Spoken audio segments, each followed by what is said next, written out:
Selamat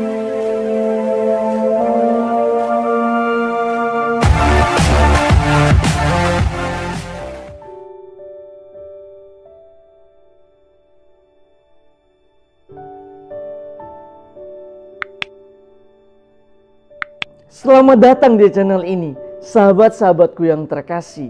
Beberapa waktu yang lalu terjadi pembunuhan di Katedral Nice, Prancis. Media massa dan sejumlah berita di media sosial mengaitkan kejadian tersebut dengan aksi terorisme.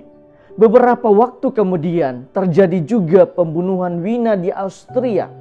Oleh karena itu pada kesempatan ini saya hendak merenungkan beberapa hal berkaitan dengan kejadian-kejadian tersebut. Pertama, menurut hemat saya, kejadian tersebut hendak memperlihatkan bahwa agama sementara kehilangan jati dirinya. Esensi agama yang sesungguhnya dicabut sampai ke akar-akarnya. Mengapa saya katakan demikian? Karena pada dasarnya agama adalah lembaga yang mengatur relasi antara manusia dan Tuhan, manusia dengan sesama manusia, manusia dengan lingkungan hidup. Bandingkan pengertian dari Kamus Besar Bahasa Indonesia. Tiga relasi ini semestinya berjalan bersama, bahkan saling mempengaruhi satu dengan yang lain. Artinya, jika seseorang mengatakan bahwa ia sungguh-sungguh beriman kepada Tuhannya, jika ia sungguh-sungguh mencintai Tuhannya, maka pada saat yang sama ia juga akan sungguh-sungguh mencintai sesamanya dan lingkungan hidup. Namun dengan kejadian di Prancis dan Austria, realitas tersebut hendak memperlihatkan bahwa esensi agama di atas hancur lebur. Sebab dengan perbedaan agama kita saling membunuh satu dengan yang lain. Padahal semua manusia adalah ciptaan Tuhan. Semua manusia memiliki martabat yang sama. Kedua, realitas kehidupan beragama saat ini mulai tergerus dari esensinya. Sebagai penganut agama tertentu, kehidupan keagamaan kita kurang memberi dampak atau membawa perubahan terhadap sesama di sekitar lingkungan kita dan dunia. Justru sebaliknya, seringkali kita membawa kebencian satu dengan yang lain.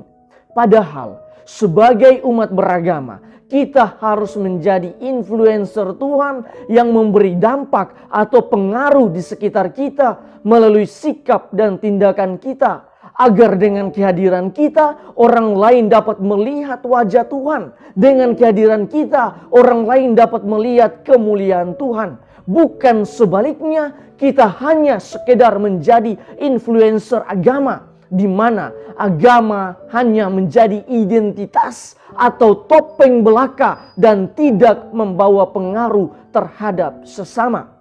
Sebagai umat Kristiani, menjadi influencer Yesus berarti sanggup membawa pengaruh kepada orang lain dengan menjadi garam dan terang dunia. Garam akan merubah rasa dari makanan yang tawar menjadi lesat sehingga semua orang senang menyantapnya.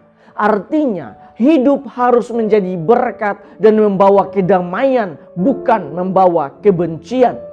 Sedangkan menjadi cahaya berarti membawa perubahan dari kegelapan menjadi terang. Artinya kehidupan kita harus menjadi inspirasi bagi orang lain.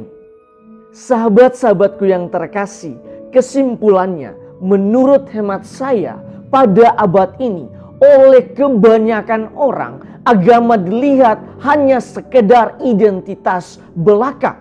Agama tidak lagi dilihat sebagai sesuatu yang suci, yang sakral, yang menjadi sarana atau tempat pengudusan bagi setiap manusia di dunia ini atau di muka bumi ini.